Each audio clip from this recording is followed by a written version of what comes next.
Hello. Today I'm going to show you how to jack up secure the tire changed from the rear version of your Mercedes-Benz GLA or A-Class car. The first step every time is pull the handbrake by pushing it. Yeah, that's electronic style.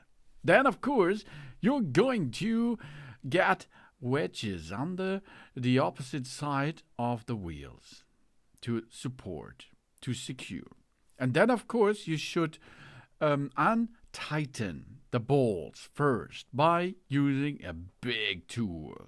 Only an half rotation is enough for that.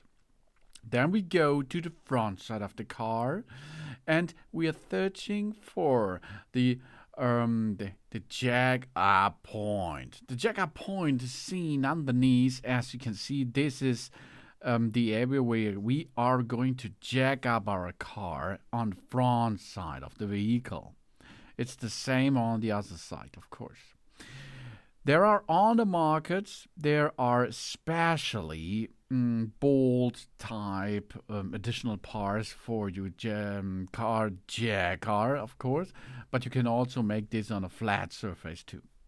Then we lift up our car until we can reach under the car, under the vehicle. And now we are going to remove the bolts out of the system. After we remove the bolts, we can remove the entire tire of the system. Now, if you like to perform and additionally work underneath the car, you should add a security part underneath, and that should be under a good surface area, like this triangular part of the vehicle, and support it there. But only if you need to work underneath. If we are like to get back a new tire or the old tire which we changed before, we add a little bit of brake liquid or another liquid underneath for preventing against rust. Then we attach the new tire into position. And of course we are hand tighten the bolts.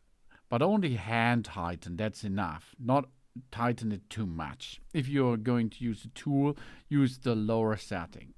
Then get back the car onto the ground, and of course we will need a torque wrench for this. First setting is 80 Newton meter. Do this in a star direction, and then we go up to the second gear. This is 130 Newton meter. After this, the same thread, of course, do this in a star shape of tightening the bolts with the torque wrench. And after this process is done, we are ready to get back on the road. Or, of course, we can continue with the other axle too. Job's done, baby.